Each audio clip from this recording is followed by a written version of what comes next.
Malaysia is located in Southeast Asia and it has two main parts, which is Peninsular Malaysia on the Malay Peninsula and East Malaysia on the northern part of Borneo.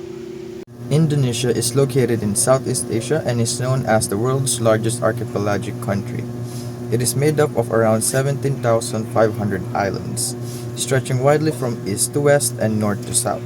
Between the Indian and Pacific Oceans, this vast geography gives Indonesia a very diverse culture, people, and natural resources.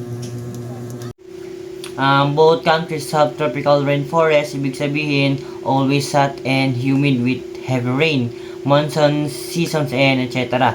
So, this affects what can be grown and when, tulad ng talong, okra, and leafy green vegetables na mas active kapag tagulan. Malaysia and Indonesia both have a hot, humid tropical climate that allows many of the same herbs and spices to grow naturally. Ingredients like turmeric, galangal, lemongrass, coconut, chilies, and kaffir lime leaves are abundant in both countries. This not only add flavor and aroma but also the shape and similarities in their food culture. So ngayon, dadako naman tayo sa short history ng Indonesia and Malaysia. So sabi sa PPT na yung Indonesia food daw is a vibrant blend of cultures galing sa influence ng Arab, Chinese, Indian to European. Yung flavor daw is mas lumalalim or nabuo dahil sa centuries of trade and colonialism. So according kay Professor Fadli Rahman, yung mga foreign merchants daw is hindi lang nagpapadala ng goods, kundi nagdadala rin daw ng cultures, religion, and culinary tradition sa kanila. So next one is the Malaysia. So Malaysia is divided by the South China Sea into West Malaysia on the peninsula and East Malaysia on Borneo Island. It borders Thailand and Indonesia, while Singapore is linked by the causeway. So the country lies just above the equator. In the early 15th century, Malacca grew from a small fishing village to a important port. Its strategic location made it a multicultural center, where traders brought in new spices like cardamom, pepper, and clove, as well as exotic vegetables. Arab traders also introduced the practices of Islam, which shaped the religion's culture. In this part, we will talk about the most common ingredients of Indonesia. First, we have rice or nasi. It's the main food in Indonesia. People eat it almost every day, usually with side dishes. It can be plain, steamed rice, fried rice, called nasi goreng or rice cake. It shows how important rice is in their culture. Next is sweet soy sauce or kecap manis. This is a thick and sweet soy sauce that Indonesians love to use. It gives food a sweet and salty flavor. Many popular dishes like fried rice, noodles, and grilled meat using this sauce.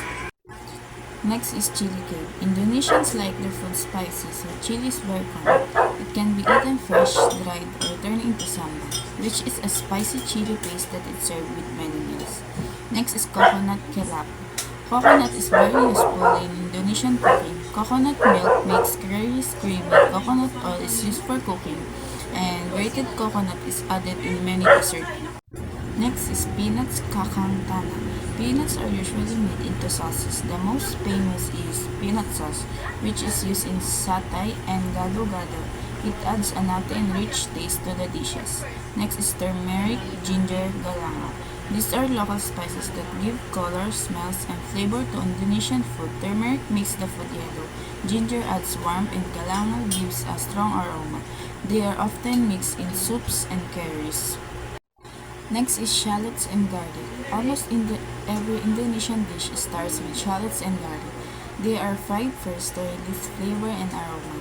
They make the food tastier and are the base of many recipes. Next is tamarind. Tamarind gives a sour and tangy flavor. It helps balance the sweet, salty, and spicy taste in Indonesian cooking. It is often added in soups and sauces. Next is fish and shrimp paste. This is a fermented paste made from fish or shrimp. It has a strong smell, but when cooked, it gives a rich and savory flavor. It is commonly used in sambal, fried rice, and soups. Lemongrass. Sa Malaysia, ang tawag sa lemongrass ay serai. Gaya ng Pilipinas at iba pang bansa sa Southeast Asia, napakahalaga ng serai sa kanilang araw-araw na buhay. Lalo na sa kanilang sikat na lutuin dahil nagbibigay ito ng mabangong amoy at citrusy na lasa sa mga popular na pagkain na kanilang niluluto. So, gaya sa ibang bansa, ginagamit din nila ang serai bilang tradisyonal na lunas. Pwede din ito gamitin pang kontra sa lagnat. Ginagawa itong tsaa or serai tea para makatulong sa lagnat at sakit ng katawan. Kaya't sa Malaysia, ang serai ay hindi lang pampalasa, ito ay bahagi din ng kanilang kultura at tradisyonal sa paggagamot. The next one is chili. Ang sili ay napaka-importante, talaga namang essential na sangkap sa halos lahat ng lutuin sa Malaysia. Para sa kanila, hindi kumpleto ang pagkain kung walang anghang. So, una na dito is chili padi or bird's eye chili. Ito ang katumbas na ating siling labuyo. Ito ay maliit pero sobrang anghang. Ginagamit ito kung gusto nila talagang maanghang ang kanilang ulam. Number 2 is malaking sili or large chili types. Mas mahabang sili ito na mas malaki kaysa sa chili padi. Ang anghang nito ay katamtaman lang, hindi kasing tapang ng chili padi.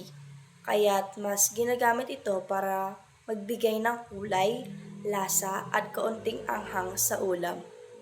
Ginagamit din nila ang sili bilang pampalasa or flavoring sa maraming ulam at sarsa.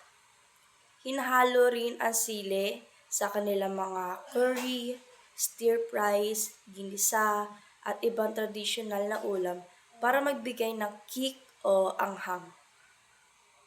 Next is coconut sugar. Sa Malaysia, ang asukal na ito ay ginagamit na pampatamis sa inumin, kakanin at iba pang pagkain, lalo na ang mga desserts. Mas masarap daw ito dahil may kakaiba itong lasa na para may caramel o toffee. Kaya popular itong pampapalit sa ordinaryong asukal. Kaya't ang coconut sugar ay isang natural na asukal na galing sa mismong puno ng niyog. Next is jasmine rice. Ang jasmine rice ay isang klase ng bigas na may mabangong amoy at masarap na lasa. Kaya sikat na sikat ito sa Malaysia. Ang jasmine rice ay hindi locally ground o hindi mismo sa Malaysia tinanim bilang pangunahing produkto nila. Kaya kahit hindi sila ang nagtanim, ang jasmine rice ay maituturing pa rin isang paborito na bigas sa hapagkainan ng mga Malaysian. The next one is banana leaf. Ang dahon ng saging ay isang napaka-importanting bahagi ng kultura at lutuin sa Malaysia. Ang pambansang pagkain ng Malaysia ay tradisyonal na ibinabalot sa dahon ng saging para mas manatili ang bango ng kanin na may gata. So, sikat na sikat ang tinatawag nilang banana leaf rice.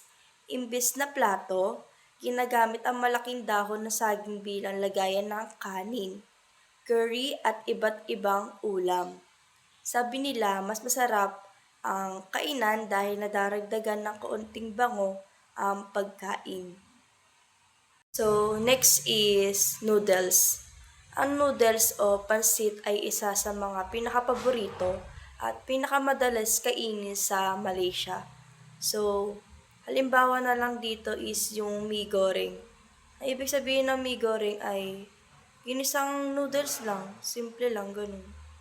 And yung isa naman is curry mee. Ito ay noodle soup na may curry na sabaw. Kaya ito ay maanghang at malilamnam dahil sa gata at curry powder. Next is pandan. Ang pandan ay isa sa pinakapaborito at pinakagamiting sangkap sa Malaysia. Tinatawag nila itong dahon ng pandan.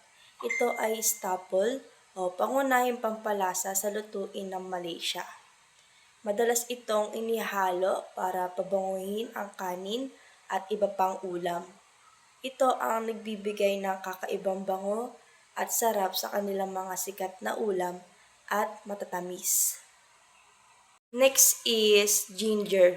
Ang salitang ginger na tumutukoy sa luya na ginagamit sa kusina ay tinatawag sa Malay language na haliya.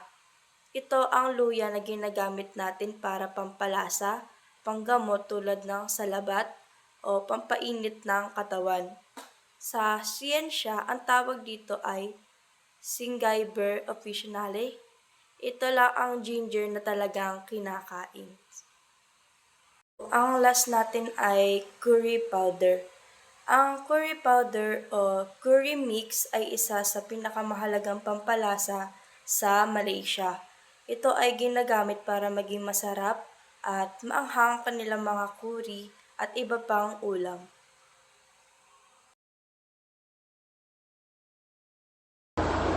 First is bakso. It's a popular Indonesian meatball dish made from ground beef mix with tapioca flour. The meatballs are served in a flavorful clear broth along with noodles, tofu, vegetables, and sometimes a boiled egg. It is often topped with fried shallot, scallion, and celery for extra aroma and texture. Next is sate. It's a famous Indonesian dish consisting of skewered and grilled meat, often served with a rich peanut sauce. The meat can be chicken, beef, lamb, or even fish marinate with a blend or spices before grilling. Next natin is gado-gado. It's a traditional Indonesian salad made from boiled vegetables, tofu, and hard-boiled eggs, all mixed with a creamy peanut sauce dressing. It often included ingredients like cabbage, potatoes, and tepe, creating a nutritious and flavorful dish. Next natin is soto ayam. It's a chicken soup made with turmeric, lemongrass, garlic, and ginger. It typically includes shredded chicken, vermicelli noodles, hard-boiled eggs, and sometimes rice or lontong. The soup is served hot and garnished with fried shallots, sliced scallion, and lime. Next, rendeng. This is iconic dish is made with slow-cooked meat, typically beef or chicken. Simmer is a fragrant mixture of coconut milk and spices, including ginger, turmeric, lemongrass, garlic, shallot, and chilies. Next natin is nasi goreng. This made with pre-cooked rice, stir-fried in a mix of garlic, shallot, chili, and sweet soy sauce. It often included ingredients like egg, chicken, shrimp, or vegetables, making it both tasty and filling.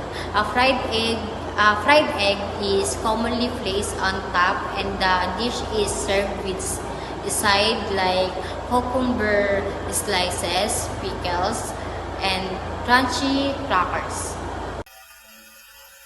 So next dish is pempek. So this dish actually comes from Palembang in South Sumatra. It's a traditional fish cake that shows how important seafood is in Indonesian cooking. What makes it unique is the sauce called kuko, which is sweet, sour, and little spicy, giving the dish a very bold flavor. So pempek is often eaten as snack or light meal and is popular across Indonesia. Now for ayam goreng, it's more than just regular fried chicken. What makes it different is the Indonesian way of preparing it. The chicken is first marinated and simmered in spices like garlic, turmeric, coriander before being fried. That's why it's very flavorful even on the inside, not just on the outside. So ayam goreng is usually served with rice, sambal, and something fried coconut flakes. Nasi lemak is a Malaysia's national dish featuring fragrant rice cooked in coconut milk alongside sambal. Fried ako with peanuts, cucumber, and boiled egg, commonly paired with fried chicken and rendang. Char kway teow is a stir-fried flat rice noodle dish known for its smoky flavor, made with soy sauce, eggs, prawns, cockles, and bean sprouts.